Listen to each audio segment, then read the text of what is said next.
Hello, my fellow Torah and tech lovers. Welcome to Torah Tech Tips. Today, we're going to get creative.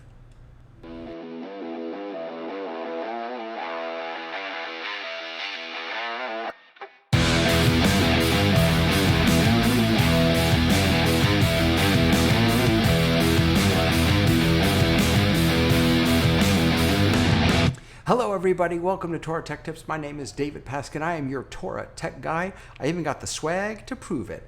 And I'm here to share with you some great tips for your great Torah. Today we're going to talk about getting creative. Getting creative is really important, especially when you're presenting things online, whether it's creating educational games or just social media posts, or if you're creating videos and you want to have fancy overlays and things like that.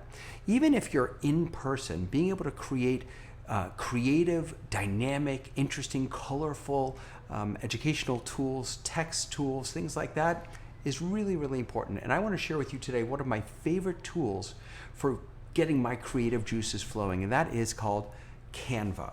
Canva is a wonderful, wonderful tool that's available at canva.com. I'm going to take you there in 1 second. That allows you to be as creative as you want. Now, there are free accounts and pro accounts, and obviously you get to do more with the pro account, which you have to pay for. That's what I have, and so let me take you in now to take a look at Canva. So this is what you see when you go to canva.com. At the top, you'll see a series of suggested formats that you might want to use if you want to make a flyer, an Instagram post, a certificate, a logo, things like that. Beneath that are all the things that you've created, all of your recent designs. I'm going to open one up here. This is actually, these are the YouTube thumbnails that I use for these videos that I create here. And you can see I have multiple pages. Here's the last one is for this video. We're going to create a new page so I can show you how it works. Now, right now I've got that kind of yellowish background. Not a big fan of that, so I'm going to go down to background. And I'm going to choose a different color background. Let's, how about a night sky? That's kind of nice. I like that night sky. Now, you can also add pictures. You can upload your own images.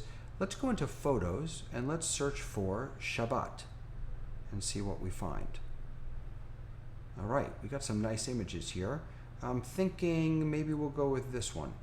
Oh, that's nice. Now, one of the really powerful things that you can do with Canva, the pro account on Canva, is click on effects, and you can actually remove the background to turn that image into a transparent ping, which means that all the background disappears and just the foreground will remain, which really lets you get creative with these images, and it did a really nice job. So I've got now my candles and my challah and my Kiddush cup there. Let's add some text. I'm going to go over to the left-hand side, click on text, and how about, let's choose that. It's kind of a nice, nice font. Make it a little bit smaller. I'm going to just go up here, and I'll click on, let's make it 88. How's that? And now I can click in here, and I can change the text. I'm going to change it to Shabbat. Return Shalom. All right. Oh, that picture went back. Let's reapply that effect. I think I'm using an iPad. It's certainly better on a browser, on a desktop browser.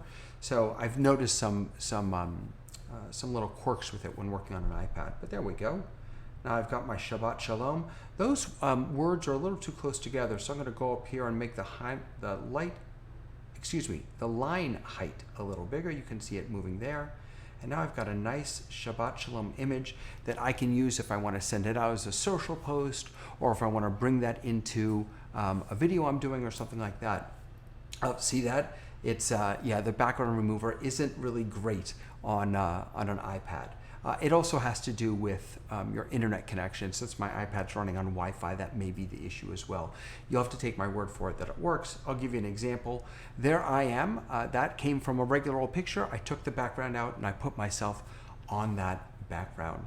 You can do a lot. You can create videos with Canva. You can create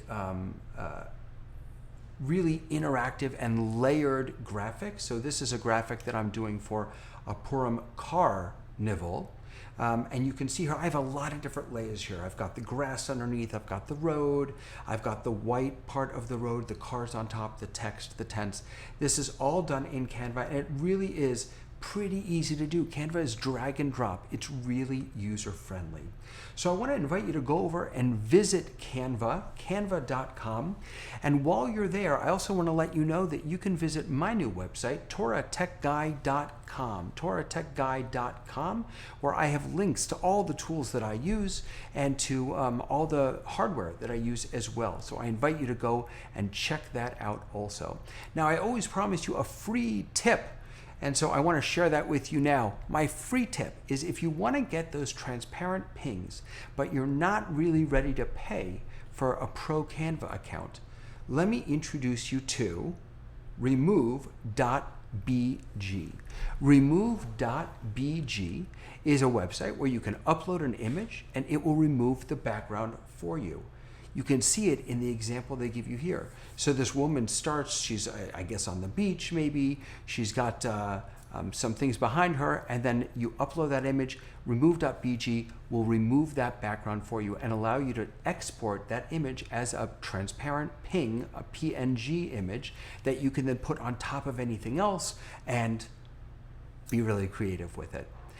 There are times when remove.bg won't get all the image. You can go in, you can tweak it, add a little bit back if some of your main image got deleted, or remove some that didn't get deleted. But overall, it's a really great tool, and best part is it's completely free. Friends, don't forget to follow me on Facebook, like this video, share it on YouTube, and I will see you next week for another episode, another creative episode of Torah Tech Tips. See you later.